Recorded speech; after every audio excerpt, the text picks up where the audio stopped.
Imagine a military operation so complex, so secret, that it was only ever compared to one other mission, the raid that killed Osama bin Laden. Right. But this time, the target wasn't a terrorist hiding out. No, the objective was the capture of a sitting head of state, Nicolas Maduro, from inside his capital city, a city protected by some of the most advanced Russian defense systems money can buy. And that's exactly the subject of our deep dive today, Operation Absolute Resolve. The premise itself, it's almost unbelievable. The sources show the entire kinetic part of the mission. The actual action on the Yeah, ground. exactly. From the very first missile strike to Maduro being secured and airlifted completely out of Venezuelan airspace, it took just 2 hours and 28 minutes. 2 hours. It all kicked off at 2:01 a.m. local time, January 3rd, 2026. That's when the clock started. And in that short window, they achieved something many military analysts thought was, well, basically impossible. We're talking about neutralizing a dictator who was surrounded by thousands of his own troops. And not just his troops. He had layered Russian air defenses, Cuban intelligence networks, all inside Fort Tuna, his fortress in Caracas. So our mission today is to understand the unprecedented detail of how the U.S. pulled this off. Because it wasn't just brute force, was it?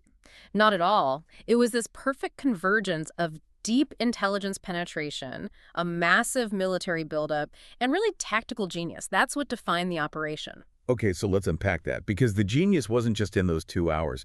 The story really starts 5 months earlier. The clock was ticking long before January 3rd. It began in August 2025. That's when CIA Director John Ratcliffe got the go-ahead from President Trump to start covert intel ops inside Venezuela. And the goal? The goal was to build a complete and unassailable picture of Maduro's defenses and, crucially, his personal movements. And the CIA's approach was exhaustive, to say the least. They set up surveillance operations all across Caracas, not just watching his motorcade. Oh, much more than that. They were mapping his entire security apparatus, documenting what they call his pattern of life. So everything? Everything. Every route he took, every restaurant he went to where he slept each night. General Dan Kane, who was involved in the planning, later said their intelligence got to an almost absurd level of detail. Like what? Down to his meal preferences, the habits of his security detail, even the daily routines of his pets. Okay, but what's the real strategic value in knowing what Maduro liked for dinner? How does that actually help a Delta Force team? It creates a psychological profile. When you know those intimate details, you can start to predict behavior. It makes the target a predictable human with habits you can exploit, not just some abstract figurehead. But, the sources are all very clear on this. That the tech wasn't the most important part. No. The satellites and the electronic eavesdropping were useful, but the real game changer was the human factor. This is where it gets really interesting. Absolutely. The most valuable asset they had was a classified human source. Someone deeply, deeply embedded within Maduro's inner circle. A mole right at the top. And this person was providing real-time intelligence that no satellite could ever get. Time-sensitive, life-saving information. Like what specifically? Crucial intel, security protocols, guard rotation schedules, and the absolute key, which of his many secure residences he'd be sleeping in on any given night. So they knew exactly where he would be. Exactly. An official was quoted saying that this one human asset made the difference. It turned a risky theoretical plan into a highly executable operation. And the specific target they were training for was his residence inside Fort Tuna, Venezuela's biggest military complex. Right, and this place was a fortress within a fortress. Steel-reinforced doors, complex escape routes, and a panic room specifically designed to defeat this exact kind of raid. So while the CIA is building this picture, the military is moving its pieces into place. And it was a massive buildup, the largest show of force in the Caribbean since the Cuban Missile Crisis back in 1962. He had the USS Gerald R. Ford Carrier Strike Group. That's the world's biggest aircraft carrier. It brings FA-18s, Growlers for electronic warfare, Hawkeyes. And by the end of December, the total U.S. presence in the region was something like 15,000 personnel. But it wasn't just about numbers. It was about the kind of units they brought in. That's the key. The real focus was on specialized units. The 161st Special Operations Aviation Regiment, the Night Stalkers. These are the best helicopter pilots in the world, flying modified MH-60s, MH-47s, and those tiny MH-6 little birds. And for air cover? F-22 Raptors and F-35 Lightning IIs, the best stealth fighters on the planet, rotating through bases in Puerto Rico to establish total air superiority. So how did this massive force not just scream to the world, hey, we're about to invade Venezuela, That's where the cover story came in, Operation Southern Spear. the counter-narcotics campaign? Exactly. It gave them a plausible reason to be there. And they were active. They struck at least 35 suspected drug boats, killing over 100 people. But, military analysts and foreign governments, they weren't fooled. The firepower was just too much. Way too much. The threat was obvious, but the specific target, Maduro himself, remained hidden. Which brings us to the last off-ramp, the final diplomatic phase where this whole thing almost didn't happen. Right. November 21st, 2025, President Trump gets on the phone directly with Maduro and lays down an ultimatum. And what was the deal? It was a pretty good one, actually. Resign, leave Venezuela immediately, and you can keep up to $200 million in assets. They even suggested exile for him in Russia or China. And the sources say he was close. He almost took it. So if he was that close, what made him back away? Why double down on demands he had to know were impossible? It seems to have been about legitimacy, about control. His counteroffer was a non-starter. He wanted blanket amnesty for himself, his wife Celia Flores, and about 100 of his top officials. Many of whom were wanted on serious criminal charges. Exactly. But the real deal breaker, the red line, was his demand to maintain control over Venezuela's armed forces. Absolutely not, so Trump rejected it. Gave him 1 week, until November 28th. Maduro's response was just pure defiance. He held these huge rallies, went on TV on December 1st, and said Venezuela would never accept a slave's peace. And that was it. Diplomacy failed. Diplomacy was officially exhausted. And the moment that deadline passed, the Pentagon kicked into the most intensive mission rehearsal cycle we've seen since the bin Laden raid. And this part is just incredible, the detail and the training. Based on the intel from that human source, Delta Force started practicing the assault on a full-scale replica of Maduro's residence. A life-size model built at a secret facility here in the U.S. And when you say full-scale? I mean fanatically detailed. The exact layout of the rooms, the angles of the hallways, the type of steel in the doors, the precise dimensions of his panic room, everything. So they weren't just practicing a plan, they were building muscle memory for that specific building. That's what General Kane said. Their philosophy was, you don't train to get it right, you train so you cannot possibly get it wrong. It becomes instinct. And this went on for weeks. Weeks of nonstop, high-intensity repetition. They planned for every single contingency. They even had specialized equipment ready to go, including what Trump later called massive blowtorches, just in case Maduro did make it to that safe room. They were ready to cut their way in. Now, there's a legal detail here that's often overlooked. The FBI's hostage rescue team was part of this. Why bring the FBI into a military raid? That was a brilliant piece of legal and political cover.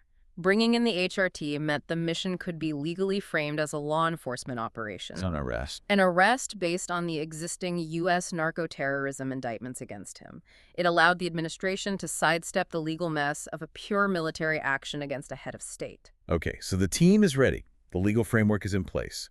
January 3rd arrives. But first, they have to get through this multi-billion-dollar shield of Russian and Chinese tech. And on paper, it looked formidable. The crown jewel was the Russian S-300 VM system, the SA-23 Gladiator, a billion-dollar purchase with a range of up to 200 kilometers. But that wasn't all. No, that was backed up by Buck M2E systems, Pantsir S-1s, and even advanced Chinese surveillance radars, the JY-27s, which were supposedly able to detect stealth aircraft. It sounds impenetrable.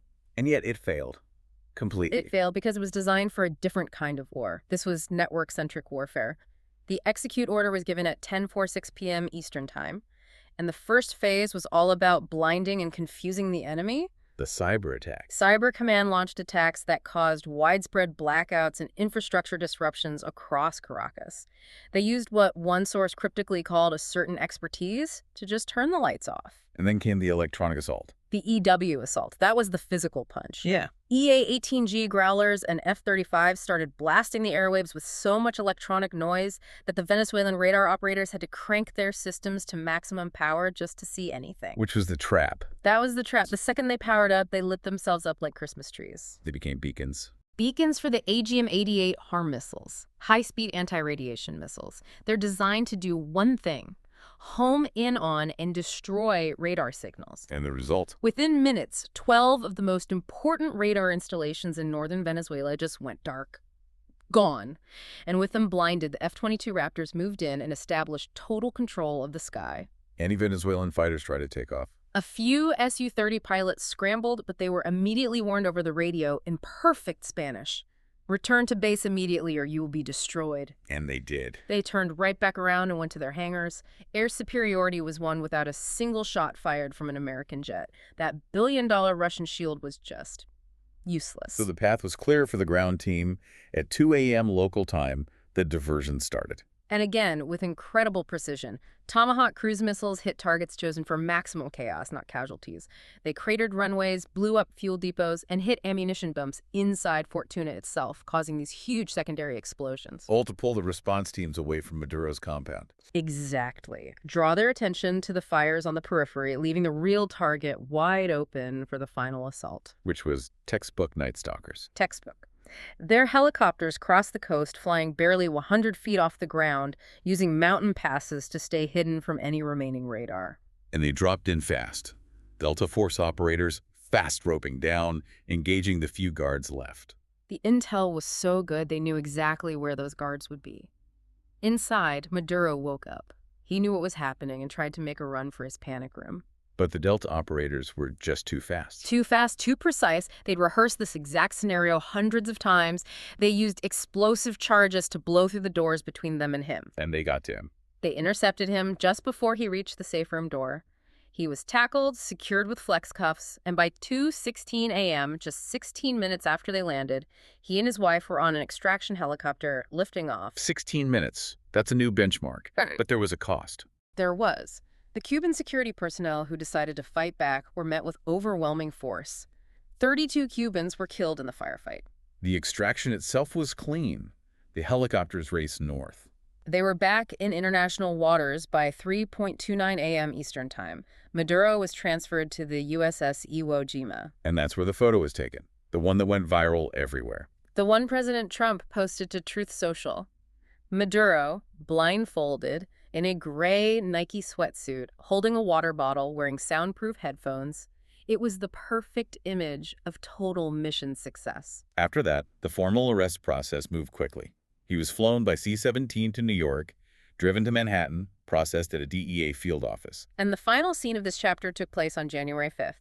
Maduro, in an orange jumpsuit, standing in a Manhattan federal courtroom pleading not guilty. He declared himself a prisoner of war. Yes, but the judge didn't see it that way. He and his wife were held without bail on charges of narco-terrorism and cocaine importation. So when you step back and look at the whole thing, what does it all mean for the future of warfare? I mean, it demonstrated the overwhelming superiority of American military tech, especially in cyber and electronic warfare.